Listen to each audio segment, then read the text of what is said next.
മലയാളം ആണ്ട് 1091 ഇടവ മാസം 15-ാം തീയതി ആലുവ അദ്വൈത ആശ്രമത്തിൽ വെച്ച് ശ്രീനാരായണ ഗുരുദേവൻ ഒരു വിളംബരം ചെയ്തു.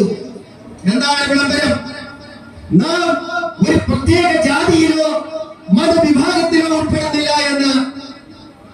ഈ ദർശനങ്ങളുടെ അടിസ്ഥാനത്തിലാണ് ശ്രീനാരായണ ഗുരുദേവൻ ഒരു ജാതി, ഒരു മതം, ഒരു ദൈവം, മനുഷ്യനെ എന്ന തത്വം ഈ ലോകത്തിന് കൈമാറുന്നത്.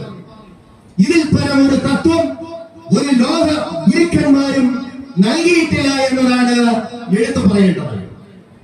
ഞാൻ ക്രൈസ്തവ വിശ്വാസത്തിൽ യേശുക്രിസ്തുവിനെ രക്ഷിതാവായി സ്വീകരിച്ച് കർത്താവായ യേശുക്രിസ്തു എനിക്ക് നൽകിയ പൗരോഹിത്യ പിന്തുടർച്ചയാണ് എന്നെ എന്നെയാക്കി സാക്ഷീകരിക്കുന്നത്. അപ്പോഴാണ് ലോക ഗുരുനാഥന്മാരുടെ പട്ടികയിൽ ആദ്യത്തെ സ്ഥലത്ത് നിൽക്കുന്ന ശ്രീനാരായണ ഗുരുദേവൻ എന്തു പറഞ്ഞു എന്ന് ഭാരതീയ സംസ്കാരത്തിൽ നിന്നുകൊണ്ട് ഞാൻ പഠിക്കുന്നത്.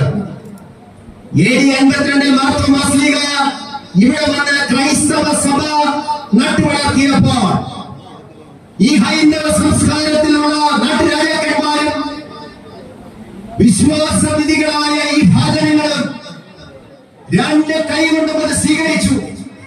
ഈ ക്രൈസ്തവ സഭ ഇവിടെ വളരുവാനുള്ളതായ മണ്ണും ജലവും വളവും നൽകി അവർ ഈ ക്രൈസ്തവ സഭയെ സ്വീകരിച്ചു.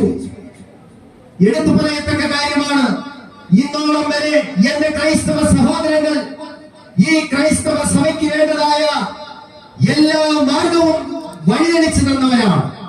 ഇവിടെ പള്ളിയോടൊപ്പം പള്ളിക്കുടങ്ങൾ സ്ഥാപിക്കുവാനും അതോടൊപ്പം മിഷണറി പ്രവർത്തനങ്ങൾ നടത്തുവാനും ഒക്കെ ധാരാളം സംഭാവനകൾ ചെയ്തു.